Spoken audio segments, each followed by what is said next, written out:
저는 이제 오늘 주제가 이제 글로벌 경제 위기와 기업의 대응 전략인데요. 제가 뭐 간단히 요약 한번 해봤습니다. 우리가 이제 4차 산업혁명 우리가 얘기를 많이 하는데요. 우리 대한민국은 정말 자랑스럽습니다. 스마트폰 보급률 세계 1위입니다. 통신 인프라, 전자정부 세계 1위입니다. 정말 이렇게 우리가 기업하기 좋은 환경인데 우리나라는 지금 우버가 금지된 나라입니다. 에어비앤비도 금지됐습니다. 택시 기사들이 반대해서 우버가 금지된 나라다. 정말 너무 안타깝습니다. 이렇게 스마트폰 보급률 세계 1위고 4차 산업혁명을 가장 하기 좋은 나라인데 정치권에서 막았습니다. 박홍근 의원 지역구에 택시 법인이 20개 있다고 합니다. 그래서 민주당 원내대표 시절에 타다 금지법을 완성시켰습니다. 지지난주죠. 타다가 무죄 나왔습니다. 저는 국회의원들이 자기가 재선되는 게 가장 우선 목표입니다. 그 무엇보다도 정치인은 재선 3선이 목표입니다. 그래서 우리가 타다 금지법 시켜버렸고 우버도 금지시킨 나라가 우리나라다 이렇게 말씀드리고, 저는 우리나라의 이제 생산의 4대 요소는 우리가 과거에 토지 노동 자본이라고 가르쳤는데요. 지금은 스마트폰이 추가되었습니다. 모든 업무를 스마트폰 중심으로 해야 됩니다. 지금 토스라든지 K뱅크 전부 다 PC 기반을 없애버렸고요. 스마트폰을 모든 업무에 적용을 시켰습니다. 우리가 스마트폰을 정말 활용해야만 기업들이 살아남을 수 있고 모바일 중심으로 우리 기업들이 생존해야 된다. 이렇게 또 말씀드립니다. 지금 현재 우리나라의 유니콘 기업이요. 23개입니다. 토스와 야놀자부터 포함되어 있고요. 저는 미국의 기준금리가 1981년도에 21%였습니다. 지금 5.25%라서 이제 올 연말까지 5.75까지 올리겠다고 했지만 이렇게 미국은 81년도에 20%까지 한 적이 있었습니다. 결론은 금리는 계속 우하향한다 이렇게 말씀드립니다. 저는 이제 강점, 약점, 기회 이렇게 위험 제가 한번 만들어 봤습니다. 앞에서도 말씀하신 것처럼 우리나라는 제조업 세계 5위입니다. 정말 자랑스럽고 GDP는 세계 9위에 와 있습니다. 이 4차 산업혁명은 우리나라는 전부 다 허가를 하는 것만 사업을 할 수 있습니다. 이것이 우리의 약점입니다. 저는 우리 법인세 26%고요. 미국과 OECD 평균이 21%입니다. 삼성, LG, 현대 다 미국으로 베트남으로 공장을 옮기고 있는 이유가 바로 법인세. 최소한 미국 수준으로는 기업하기 좋은 환경을 만들어줘야 되는데 그렇게 못하고 있는 겁니다. 작년에요. 우리 대학생 청년 취업률 45%입니다. 대학을 졸업하고 반도 취업을 못했는데 작년에 우리나라 기업에서 직접 투자 유출액이 유입액의 4배입니다. 재작년에는 5배였고요. 작년에는 4배였습니다. 전부 다 기업들이 한국에 공장을 짓지 않고 다 미국에 공장을 옮기고 베트남으로 옮기기 때문에 대학생 청년 취업률이 반밖에 안 됩니다. 바로 그런 이유다. 이렇게 말씀드리고, 저는 우리의 기회입니다. 전 세계 시가총액 비중에 미국이 60%고요. 한국은 1.5%입니다. 우리나라 국민연금 거꾸로 투자하고 있습니다. 국내 주식 70%고 미국 주식 30%입니다. 세계 연금 수익률의 거의 꼴찌 수준이다. 캐나다가 작년에 1등을 했는데요. 미국 주식의 85%고 캐나다 주식은 15%밖에 안 됩니다. 그래서 저는 항상 주식하시는 분한테 그럽니다. 세계 시가총액 1등에 투자하는 것이 가장 부자가 되는 길이다. 지금 여기 계신 분들도 저는 국내 주식 하지 말고 미국 주식에 9대 1로 투자하는 것이 적정한 비율이다. 이렇게 말씀드리겠습니다. 우리나라는 이제 반도체, 소프트웨어, 이제 이게 정부가 이제 우리의 기회가 될 것이다. 이렇게 저는 보고 있고요. 위험 요소입니다. 미국의 연준은 올 연말까지, 앞으로 내년까지 2%가 목표입니다. 이번 달에 미국의 물가가 5% 나왔습니다. 그래서 이제 미국이 기준금리를 동결했는데요. 저는 2%까지 미국이 연준을 목표로 하고 있다. 이렇게 말씀드립니다. 우리나라의 서학 분석은 대응 방안입니다. 그래서 좀 반복되는 내용이지만 6조 달러를 코로나 때 풀었습니다. 미국이 풀었던 금액이 6조 달러입니다.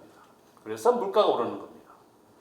저는 이게 우리가 6번에 보면 기술혁신 지속 기업들 파망트라고 되어 있습니다. 애플은 전체 매출액의 20%가 서비스입니다. 애플은 이번 달부터 3억 3천만 원까지 금리 4.5%를 주고 금융업을 시작했습니다. 삼성은 우리나라에서 금융업을 못하게 막아놨습니다. 검산분리가 규정되어 있습니다. 저는 이렇게 보면 정말 미국은 검산분리 규정도 없고 제너럴 일렉트로닉이 에디슨의 후손 기업인데요. 이미 수십 년 전부터 소매금융업도 하고 있습니다. 그렇게 또 말씀드리고 이제 코로나 이후에 많은 사람들이 이제 깨끗한 공기와 물을 찾아서 다닙니다. 우리가 강원도 양양이 가장 지금 부동산 호황입니다. 서울에서 가장 가까운 지역에 많이 이제 깨끗한 공기와 물을 찾아다니고 있습니다. 그렇게 또 말씀드립니다. 자, 우리나라의 경제의 방향이고요. 우리나라 무역 의존도 세계 2위입니다. 작년 말 기준으로 75%인데요. 세계 1위는 독일입니다. 80% 정도 됩니다. 우리나라가 이렇게 수출과 수입으로 먹고 사는 나라다. 이렇게 또 말씀드립니다. 지금 현재 경기 4사이클 보면요. 지금 여기 불경기에 와 있습니다. 저는 이제 내년부터는 우리가 이렇게 회복한다. 저는 그렇게 보고 있습니다. 전 세계 소비자 물가 추이인데요. 미국이 6조 달러를 코로나 위기를 극복하기 위해서 풀었습니다. 그래서 물가가 9% 나왔었고요. 지금 현재 5%까지 낮아졌습니다. 경제학에서 인플레이션의 가장 큰 원인은 돈의 공급입니다. 그래서 시중에 있는 돈을 기준금리를 올려서 흡수하자. 그것이 바로 미국의 연준이 목표를 하고 있는 거다. 이렇게 말씀드리겠습니다. 지금 현재 미국이 목표했던 대로 5%로 낮아졌습니다. 아마 올 연말까지는 저는 4%까지 떨어질 것이다. 그러면 미국이 지금의 그 현 기준금리를 좀 유지한다 그러면 물가가 2%가 될 겁니다. 저는 그렇게 보고 있습니다. 우리나라하고 미국의 기준금리입니다. 지금 현재 2023년도에요. 우리가 이제 3.5 미국이 이렇게 되어 있는데요. 거의 뭐 예측했던 데와 거의 비슷하게 가고 있습니다. 불확실성이고요. 금년도에 이제 세계 경기 사이클을 해봤더니요. 여기 있습니다. 우리나라 한 여기까지 왔습니다. 거의 이제 저점에 왔고 내년부터는 경제가 지금보다 훨씬 좋아진다. 저는 그렇게 보고 있습니다. 이게 이제 OECD 기준으로 우리나라의 GDP 기준입니다. 세계 9위입니다. 아주 자랑스럽습니다. 우리가 여기에 있는 나라 미국, 중국, 일본, 독일 여기가 제조업으로 우리가 세계 5위입니다. 영국, 프랑스, 인도 여기는 관광과 금융으로 먹고 사는 나라입니다. 우리가 제조업으로는 세계 5위에 있고 GDP로는 세계 9위다. 정말 자랑스럽습니다. 그런데 오른쪽에 보시면 우리가 국제금융에 원화가 결제되는 일이 없습니다. 헝가리보다 못한 나라입니다. 정부가 제조업만 육성을 했지 이렇게 금융을 육성하지 않았기 때문에 저는 그렇다. 지금 우리가 30위권입니다. 보고 있습니다. 자, 저는 이제 항상 우리나라 다시 한번 또 외환 위기가 올 수 있다 이렇게 얘기하는 사람 중에 한 사람입니다.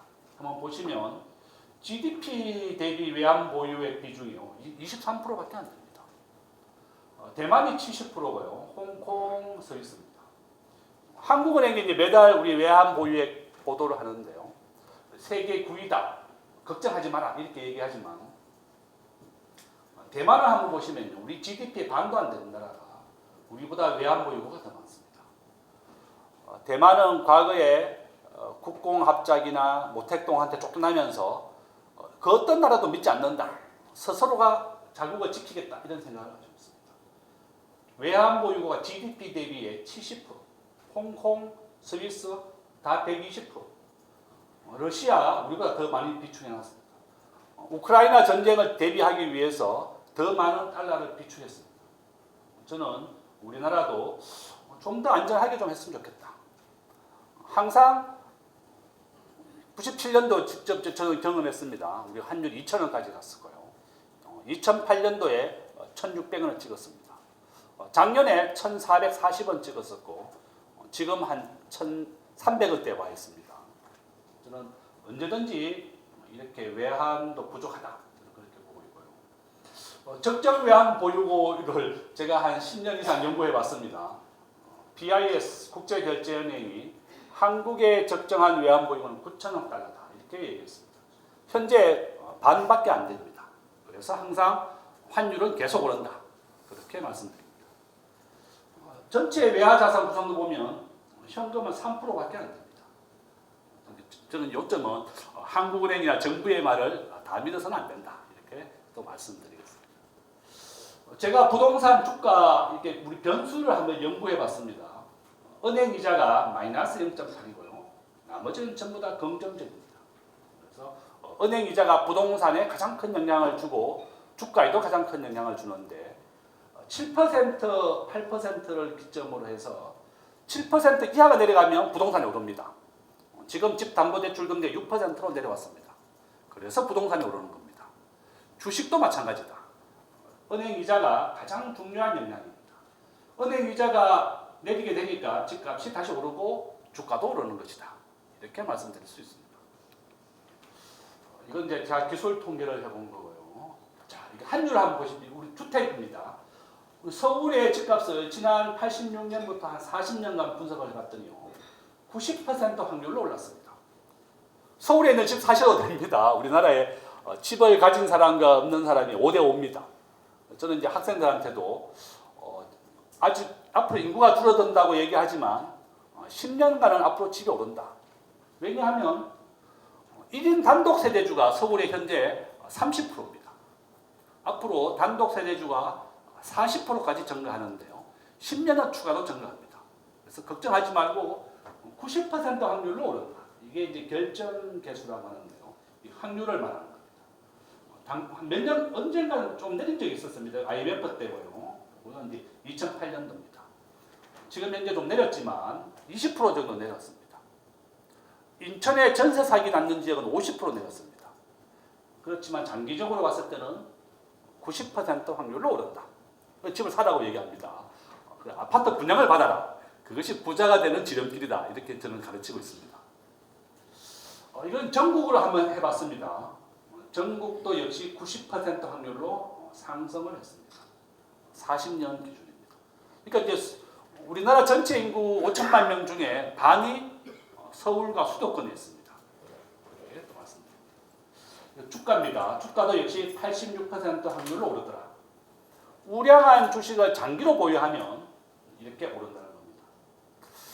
제가 IMF 시절에 엄마 아파트 쪽에 기숙사에 살았습니다. 정권회사 다닐 때. 정권회사 현대정권 다니면요. 현대 압구정 아파트 우리 기숙사입니다. 제가 CJ정권으로 갔더니 거기 엄마 아파트를 우리 기숙사로 주더라고요. 그 당시 엄마 아파트가 2억이었고요. 지금 20억입니다. 딱 10배 올랐고. 그 당시 IMF 때 삼성전자가 3만 원이었는데요. 지금 딱 100배 올랐습니다. 그러니까 이렇게 외환위기나 금융위기가 온다 그러면 삼성전자나 시가총액 1등을 사야지 부자가 될 수 있습니다. 확률 역시 코스피도 이렇게 올랐다. 이렇게 말씀드립니다. 원달러 환율입니다. 역시 82% 확률로 상승했습니다. 그 달러를 가지고 있어야 된다. 그 달러를 내가 가질 필요가 없기 때문에 미국의 애플 주식을 사는 것이 부자가 된다. 이렇게 말씀드립니다. 보시면 이거는 64년도부터 제가 해봤는데요. 1달러에 200원이었는데 지금 1,300원입니다. 82% 확률로 환율은 계속 오른다. 우리가 달러를 보유하는 것보다 미국 주식을 사십시오. 내가 어떤 주식을 사야 될지 잘 모르겠으면 그냥 애플 주식 사시면 됩니다. 시가총액 1등을 사라. 이렇게 말씀을 드립니다. 자, 외환보유고 추이고요. 당연히 외환보유고는 국가 GDP가 성장하기 때문에 성장하는 겁니다. 당연한 얘기를 가지고 한국은행은 매달 국민들을 안심시키려고 하는데 저는 믿지 마라 이렇게 얘기 드립니다. 자, 미국의 국채입니다. 지난 40년 기간 동안 20%를 기점으로 해서 우하향했습니다. 88% 확률. 그러니까 90% 확률로 미국의 기준금리는 다시 내립니다. 걱정 안 하셔도 된다. 그래서 뭐 금년 한 해만 좀 잘 버티자 기업인들한테 제가 그렇게 말씀드립니다. 자, 요거는 한국과 미국을 비교해봤습니다. 커플링 현상입니다. 미국과 한국은 동조화되어 있습니다. 똑같이 오르고 똑같이 내립니다. 똑같이 81% 확률로 동조화되어 있더라. 그래서 미국이 지금 현재 5%의 기준금리지만 5.25 내년부터는 저는 내릴 것이다. 한국은행은 지금 동결하고 있습니다. 한국 상장 기업이 2,500개인데요. 30% 기업이 이자도 못 낼 정도로 어렵습니다. 그래서 한국은행은 미국과 기준금리 격차가 1.75나 벌어졌지만 사상 최초입니다. 더 이상 기준금리를 올리지 않고 있습니다. 그렇게 말씀드립니다. 우리의 금융 경쟁력 이렇게 떨어지고 있습니다. 부산으로 옮기고 대구로 가고요. 국민연금은 전주에 가 있습니다. 사학연금은 나주에 가 있고요. 공무원연금은 제주도에 가 있습니다. 그래서 이렇게 정치인들이 이렇게 공공기관 400개를 전부 다 전국으로 지방으로 다 흩어버렸습니다. 우리의 경쟁력을 좀 떨어뜨린다. 그런 게 좀 불만입니다. 우리나라 서울이고요. 뉴욕이나 싱가포르입니다. 금융기관들 다 모여 있는데 우리만 전부 다 이렇게 흩어버리고 있습니다. 한국의 경쟁력을 떨어뜨리는 요소다. 싱가포르입니다. 도시국가입니다. 인구가 500만 명밖에 안 되는데요. 홍콩에서 떠나는 국제금융기업들을 80%가 다 싱가포르에 있습니다. 싱가포르가 이렇게 핀테크라든지 금융의 중심지로 되고 있다. 우리 대한민국도 금융의 중심지로 키우겠다고 동북아 금융허브를 얘기했지만 한국의 경쟁력은 떨어지고 있습니다. 여의도를 중심으로 하겠다. 이게 오세훈 시장의 이제 공약입니다. 지난달에 발표했습니다. 우리나라 이제 좀 떠나고 있습니다. 골드만삭스 이렇게 떠나고 있다. 제일 중요한 그래프입니다. 이거 잘 보십시오. 오늘 제일 중요한 그래프입니다. 글로벌 시가총액 비중을 보시면 미국이 60%고 한국이 1.6%입니다. 그런데 우리는 거꾸로 하고 있습니다. 그래서 앞으로 여러분 개인이 투자를 하실 때도 미국의 60%, 한국의 1.6을 했지 적정한 비율이다. 어떤 교수 한 명이 자기가 돈을 벌려면 월급의 25%를 시가총액 1등을 샀다는 겁니다. 한국에서. 딱 은퇴할 때 되니까 1조가 모였다고 이렇게 딱 기사가 났는 거 보고 저는 깜짝 놀랐습니다. 왜 정권회사 다닐 때 내가 그걸 몰랐을까? 앞으로 여러분들도 시가총액 1등 중심으로 여러분들의 급여의 25%를 저축한다면 은퇴 시기에 1조가 모일 것이다. 이렇게 또 말씀을 드립니다. 자, 글로벌 시가총액 비중입니다. 제일 중요합니다. 애플 시가총액 지금 현재 3조 달러니까요. 3,600조입니다. 한국의 시가총액 2,000조밖에 안 됩니다. 우리나라 전체 기업을 2번 사고도 남습니다. 이렇게 미국은 성장하고 있다. 이렇게 말씀드리고요. 애플 지난 40년간 3,000배 올랐습니다. 한 주가 200주로 빅면 분할이 됐거든요. 전체 주식수가 150주입니다. 이렇게 말씀드리고 또 윤석열 정부입니다. 자, 작은 정부를 지향하고 있습니다. 공공기관들에 대해서 문재인 정부가 큰 정부였다면 작은 정부고요. 국가 예산을 물가 수준이나 경제 성장률, 작년에 물가가 5% 올랐고 경제 성장률 올해 1.4%입니다. 최소한으로 국가 재정을 줄이겠다. 국가 예산을 많이 늘리지 않겠다는 것이 바로 윤석열 정부의 정책입니다. 작은 정부고 기업에 대해서도 인력을 감축하는 공기업에 대한 인력 감축입니다. 이런 공약입니다. 공공기관 부채 비율을 줄이겠다. 이런 것도 문재인 정부 때 임직원수나 부채 이렇게 좀 많이 썼었습니다. 이것을 이제 공기업에 대해서도 최소한으로 인력을 줄이는 것이 원래 정책이다. 이렇게 말씀드리고요. LH공사 마찬가지입니다. 이 윤석열 정부는 공공기관 효율화, 재무 건전성 이런 것을 가장 주안점으로 두고 있습니다. 500대 기업에 대한 제재 기관들인데요. 이렇게 기업하기 좋은 환경이 아니라 전부 다 이렇게 기업을 옥죄는 게 너무 많으니까 저는 우리 기업이 들어온 것보다 4배나 더 유출되고 있다. 많은 공약이 기업하기 좋은 환경이지만 실질적으로 그렇지 않다. 좀 이런 게 좀 저의 불만입니다. 중국과 한국을 한 비교해 봤는데요. 우리나라는 제가 조금 전에 우버나 에어비앤비 금지됐다고 말씀드렸습니다. 다른 나라를 가봐도 우버는 택시 요금보다 한 70% 저렴하기 때문에 택시를 안 타고 다 우버를 이용합니다. 저 역시도 마찬가지였고, 중국도 원칙적으로 다 허용하고 있습니다. 사업을 4차 산업혁명에 대한 허용을 하고 예외적으로 금지하고 있는데, 우리나라는 정부가 허락한 사업만 할 수 있는 파지티브 제도입니다. 미국은 우버, 에어비앤비가 전부 다 샌프란시스코에서 만들어졌습니다. 자기 집에 있는 자가용을 우리 전부 다 그렇습니다. 출퇴근만 이용합니다. 집에 아니면 회사에 차가 그대로 머물러 있습니다. 이것을 바로 우버를 만들어냈는데 우리가 지금 활용을 못하고 있습니다. 정부가 우버를 정지시키고 최근에 택시 요금을 2배 올리고 했더니 요즘 택시가 남아 돌고 있습니다. 저는 이렇게 획기적인 발상을 하지 않으면 안 된다. 오토바이를 몰 수 있는 사람들은 다 배달업으로 갔고요. 오토바이를 못 모는 사람들만 택시를 몰고 있습니다.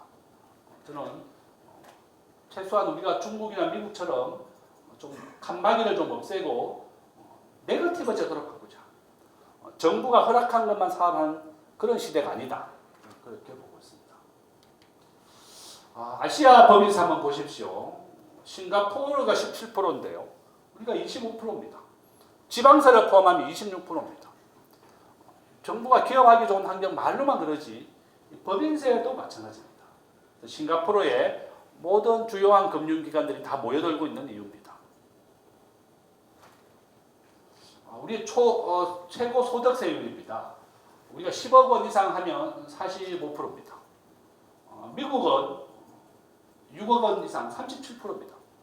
법인세나 소득세나 전부 다 우리가 더 높습니다. 기준이. 당연히 우량한 기업들이라든지 미국으로 옮기는 이유다. 저는 그렇게 보고 있습니다. 조세 경쟁률 다 떨어지고 있고요. 싱가포르는요. 주식 관련 세금이 하나도 없습니다. 자본소득세, 배당세, 양도세. 한국은 양도세 20%또 부과했습니다. 배당세도 있습니다. 정권거래소 우리하고 똑같습니다. 저는 싱가포르가 왜 이렇게 기업하기 좋은 환경을 만들고 금융의 아시아 본부 80%를 유치했느냐. 바로 이런 경쟁력이다. 저는 그렇게 보고 있습니다. 상장 기업이 700개 있는데요. 35%가 해외 기업입니다. 우리 코스피에 상장 기업 2,500개 중에 중국 기업 몇 개 들어왔다가요. 다 망했습니다. 전부 다 한국의 토종 기업밖에 없습니다. 우리의 약점이다. 저는 그렇게 보고 있습니다. 자, 이제 핀테크라든지 이렇게 성장해야 된다. 저는 그렇게 보고 있고요. 자, 우리나라의 경제 규제 완화, 법인세라든지 세금과 관련된 겁니다. 또 신속성, 정확성, IT 인프라 이런 거 다 저는 그렇게 보고 있습니다. 저희 정부에 제안했던 게 항상 제가 기업하기 좋은 환경이나 규제 완화다. 무역을 좀 한번 보시면요. 미국은 20%고 일본은 28%입니다. 우리가 세계 2위인데요. 일본은 내수 중심의 기업입니다. 지금 현재 기준으로 우리 대한민국의 국민 1인당 수출액이 일본 국민의 2배입니다. 여러분들이 자랑스럽게 생각해도 됩니다. 우리나라의 1인당 구매력 지수가요. 일본 국민 1인당 구매력 지수를 작년 말 기준으로 이겼습니다. 우리가 일본보다 더 구매력 지수가 높다는 겁니다. 다만 일본은 GDP가 우리보다 좀 더 높은 이유가요. 1인당 GDP가 우리하고 똑같습니다. 33,000불 정도. 인구가 1억 2천만인이기 때문에 일본의 GDP가 더 높을 뿐이다. 저는 우리나라가 이제 일본을 이겼다. 저는 그렇게 보고 있습니다. 우리가 무역의존도가 75%인데 일본의 2배가 넘습니다. 이렇게 우리는 수출 중심이고 무역 중심의 국가입니다. 우리가 무역을 확대하는 전략으로 가자. 미국과 일본이 자국 중심주의 될 때 우리는 더 성장하자. 이렇게 말씀드리고요. 법인세 얘기 아까 했습니다. 미국과 OECD 평균이 21%입니다. 우리가 26%입니다. 최소한 세계 평균 정도로는 낮춰주고 기업하기 좋은 환경을 만들어야 되는데 그렇지 못하다 이렇게 말씀드립니다. 저는 우리가 앞에서 말씀드린 내용입니다. 규제 완화, 법인세 인하, 최소한 싱가포르 정도의 경쟁력을 좀 갖추자입니다. 우버, 에어비앤비, 타다 다 금지시켰습니다. 우리나라가 도태된다. 저는 1876년도입니다. 우리 개화기 때 서구의 문물을 받아들이지 못해서 우리가 일본에 36년 지배를 받았습니다. 4차 산업혁명은 우리 대한민국이 세계 최고인데요. 이렇게 우리나라가 기업하기 좋은 환경, 4차 산업혁명을 하기 좋은 나라인데 이렇게 우버, 에어비앤비를 금지시키면 안 된다. 정말 제발 좀 우리가 좀 성장하자. 저는 그렇게 보고 있습니다. 네거티브 제도, 모든 업종에 대해서 국민의 생명과 안전을 해치는 것이 아니면 다 사업을 하게 해줘야 됩니다. 그런 것이 우리의 가장 중요하다고 보고 있고요. 저는 국회의원이 제발 법 좀 안 만들었으면 좋겠습니다. 저도 국회에 한 10년 정도 근무하고 왔습니다. 법에 조항만 넣으면요 자동으로 법안이 나옵니다. 국회 법을 만들어놨습니다. 소프트웨어를 만들어놔가지고요. 자구 몇 개만 바꾸면 법안이 프린트돼서 나옵니다. 법을 만들면 95%가 규제법입니다. 전부 다 기업의 규제를 하는 법이다. 법을 얼마나 많이 만들었는가 가지고 국회의원을 평가합니다. 그러니까 경쟁적으로 법을 만들어내고 저 역시도 그렇게 입력만 하면 법안이 나오니까 하루에도 10개씩 만들어낼 수 있습니다. 그 정도로 국회가 만드는 법은 다 규제. 제발 좀 만들지 마. 제가 요청하는 거 좀 내버려둬라 제발 좀. 글로벌 시가총액 아까 말씀드렸습니다. 60대 1.5다. 꼭 명심하시고. 저는 제조업이나 서비스로 이동하고 있다. 매월 결제하고 구독 결제입니다. 마이크로소프트, 윈도우 지금 매달 $10씩 결제하게 만들고 있고요. 아마존, 애플 전부 다 매월 결제하게 만들고 있습니다. 저도 최근에 이제 이번 달에 스마트폰을 한번 바꿔봤습니다. 삼성만 쓰다가 애플을 한번 써봤습니다. 우리 대학생들이나 우리 초등학생, 중학생, 고등학생 애플의 이용률이 70%입니다. 우리 40대, 50대, 30대는 삼성을 쓰지만 초중고생들, 대학생들은 전부 다 애플을 씁니다. 70%. 전 세계 결제 비율에서요. 비자가 세계 1등입니다. 애플이 세계 2등입니다. 애플을 결제를 하는 겁니다. 우리나라에 지금 도입됐습니다. 애플이. 올 하반기부터 지하철에서도 이제 애플로 결제하게 됩니다. 지금 삼성이 긴장하고 있고 카카오페이, 카카오 주가가 폭락한 이유가 결제 시장에서 이제 애플이 시장을 주도하고 있기 때문에 그렇다. 우리가 이제 전 세계가 이제 하나가 되어가고 있습니다. 바로 그런 이유고 애플은 재구매하는 율이 85%입니다. 다시 재구매한다는 그런 의미입니다. 저는 우리 기업들도 매월 결제하는 방식, 구독 결제하는 방법으로 바꿔야 한다. 제가 이제 쿠팡에 구독 결제하고 있었는데 매달 5,000원씩 결제하고 있습니다. 반품은 무료로 무한대로 해줍니다. 그러다 보니까 우리나라 국민 1,000만 명이 쿠팡에 구독 결제를 하고 있습니다. 구독 결제입니다. 그래서 쿠팡이 삼성 다음으로 우리나라에서 직원을 많이 고용했는데요. 한 30만 명 고용했습니다. 흑자로 돌아섰습니다. 2분기 연속으로 흑자입니다. 1,000만 명이 5,000원씩 결제를 매달 해주니까요. 흑자가 된 겁니다. 저는 우리나라 모든 기업들이 이렇게 스마트폰과 매월 결제하고 구독 결제하는 방법으로 바꿔야만 생존할 수 있다. 저는 그렇게 봅니다. 남 좋은 일, 의미 없는 일. 우리나라에서 1년에 자살하는 사람이 1,000명입니다. 하루에 3명씩 자살합니다. 근데 자살하시는 분들의 70%가 또 노인입니다. 경제적인 문제 때문에 자살하는 분들이 굉장히 많습니다. 20, 30대는 남녀 문제로 자살합니다. 저는 우리가 자신에게 중요한 일, 의미 없는 일이 아니라 나만의 일에 대한 의미를 부여하고 또 팀과 조직에 대한 남 좋은 일을 하자. 바로 이것이 의미 있는 일이다. 우리가 나만을 위해서 사는 것이 아니라 남을 위해서 사는 것이 의미 있는 의미를 가진다. 저는 그렇게 보고 있습니다. 자, 이게 러다이트 운동입니다. 1810년도에요. 일자리를 기계가 뺏어가니까 기계를 부수자는 운동입니다. 우리나라의 우버, 에어비앤비 금지한 거와 똑같습니다. 우버와 에어비앤비가 나의 일자리를 뺏어가니까 금지시키자. 우리나라가 똑같은 게 반복됐다. 저는 그렇게 보고 있습니다. 그렇지만 인류는 계속 발전했습니다. 그래서 지금은 4차 산업혁명이 왔습니다. 우리 대한민국이 도태되지 않으려면 저는 빨리 대한민국이 우버나 에어비앤비를 허가해야 된다. 그렇죠? 저는 그렇게 보고 있습니다. 요 5가지가 AI, 클라우드, IoT, 빅데이터, 모바일, 이 기초과학인데요. 이걸 중심으로 해서 4차 산업혁명이 혁신하고 있습니다. 저는 우리나라의 모든 기업들이 이제 인터넷과 스마트폰을 연결해라. 그래야만 우리가 살아날 수 있다. 생산, 유통, 모든 조직과 분야를 스마트폰과 연결하는 시대가 왔다. 그렇게 보고 있고요.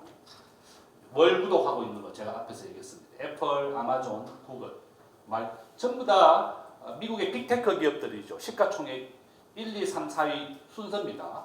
구독 경제입니다. 스마트폰이 90%입니다. 쿠팡에 결제되는 것이 다 스마트폰이 90%고요. PC로 하는 사람은 10%도 안 됩니다. 스마트폰 시대가 왔다. 강남역에 한번 가보시면요. 얼마나 많이 바뀌는지 알 수가 있습니다. 가장 많이 없어지는 것이 은행입니다. 정권사입니다. 강남역 사거리에 있던 시티뱅크 문 닫았고요. 정권사 다 문 닫고 있습니다. 국내에 지점이 하나도 없는 키움증권이 지금 시장 점유율 1등을 하고 있습니다. 모바일 중심의 시대다. 이렇게 말씀드립니다. 앞으로 오프라인 기업 철수. 그럼 4차 산업혁명이 대체 뭐냐? 저는 만물 초지능의 혁명입니다. IoT, 스마트폰과 냉장고와 여러분들을 다 이어주는 것이 4차 산업혁명입니다. 지금 에어컨, 냉장고 모든 것에다 센서를 달아서 우리가 외부에서 통제할 수 있습니다. 스마트폰에다 자동차 키를 심어서 시동을 걸어놓을 수 있습니다. 바로 그것이 만물 초지능이고 바로 4차 산업혁명이다. 그렇게 말씀드릴 수 있습니다. 세계가 이렇게 4차 산업혁명으로 혁신하고 있습니다. 미국, 독일, 중국, 일본이고요. 일본은 아직도 팩스 문화의 시대입니다. 그래서 우리가 이제 압도적으로 일본을 이기고 있는 겁니다. 자, 이게 유니콘입니다. 시가총액 1조 원의 기업, 상상의 동물이 유니콘입니다. 어떻게 유니콘 기업들이 하고 있느냐? 소프트웨어, 핀테크 이런 분야입니다. 우버, 샤오미 마찬가지고요. 자, 우리나라의 유니콘 기업입니다. 23개 있습니다. 쿠팡은 재작년에 상장했습니다. 미국에서 상장을 했고요. 이렇게 23개의 기업, 앞으로 한 100개 정도만 더 만든다면 유니콘 기업을 한국 경제가 크게 도약할 것이다. 저는 그렇게 보고 있습니다. 보셨던 유니콘 기업의 숫자입니다. 당근마켓부터 해서 우리가 인터넷 기업은요, 플랫폼 기업은 회원의 한 명의 가치가 10만 원입니다. 그러니까 사람만 모으면 이게 돈입니다. 페이스북은 전 세계 80억 인구의 40억 명이 회원입니다. 인스타그램, 페이스북 다 자기 겁니다. 그럼 회원의 한 명의 가치를 계산해 보면 40억 곱하기 10만 원 하면요, 그게 시가총액 800조가 나옵니다. 인스타그램, 페이스북 다 합치면 한 80억 명 정도가 자기 회원입니다. 그래서 사람만 모으면 바로 그게 회원입니다. 가치입니다. 마켓클리가 첫 구매를 할 때 200원에 만 원짜리를 줍니다. 그런데 200원만 주문하면 안 줍니다. 정상적으로 만 원을 줘야만 줍니다. 두 개를 주문해야지 첫 제품은 200원에 계산해 줍니다. 이와 같이 모든 플랫폼 기업은 사람을 모으는 것이 돈이다. 여러분들도 내가 사람을 모을 수 있는 플랫폼, 사이트를 만든다 그러면 재벌이 될 수 있습니다. 이와 같이 여기 있는 최근의 기업들이 사람을 모아서 기업들이 된 겁니다. 직방, 마켓클리, 분한, 이게 업비트입니다. 당근마켓. 당근마켓도 지금 우리나라 5천만 명 중에 한 1,500만 명, 2천만 명까지 회원을 모았습니다. 사람들을 많이 모으고 난 다음에 어떻게 해서 내가 수익을 창출할 것이냐 이렇게 구상하고 있습니다. 자, 미국에서 유니콘으로 성장하고 있는 기업입니다. 미국에는 있지만 한국에 없는 것을 빨리 한국에 도입해서 만드는 것이 또 부자가 될 수 있습니다. 자, 소프트뱅크의 손정혜 회장이 투자하고 있는 종목입니다. AI와 공유 경제입니다. 이런 분야고요. 알리바바 3,000배 수익 냈습니다. 200억을 투자했다가 60조를 벌었거든요. 그래서 참 저도 이 뉴스가 2년 전에 나왔었는데요. 3,000배를 벌었던 이런 기업에 손정혜 회장 1,000개 정도를 투자해놨다고 합니다. 일본에서 제일 부자죠. 바로 한국 사람입니다. 손정혜입니다. 비전 펀드가 투자한 게 4개고요. 이 야놀자 미국에 상장할 겁니다. 손정혜는 무조건 미국에 상장하는 것을 목표로 하고 있습니다. 쿠팡이 한국에서 상장하는 것보다는 10배 정도 더 평가를 받았습니다. 당연히 시가총액이 전 세계 60%를 차지하기 때문에 그렇다. 쿠팡입니다. 야놀자. 이 공고 나왔습니다. 이수진은요. 부모가 이혼을 하고 천황 공고 나왔습니다. 모텔업에서 청소를 한 5년간 하고 만든 것이 야놀자입니다. 그래서 야 이렇게 사업을 하고 부자가 되려면 이 공고를 나와야 되는구나. 모텔에서 이렇게 험하게 일을 하고도 재벌이 됐습니다. 저는 그렇게 말씀드리고 분야별 유니콘 기업입니다. 자, 어떤 분야에서 우리가 유니콘 기업으로 만들어지고 있느냐? 이커머스, 핀테크 이런 분야입니다.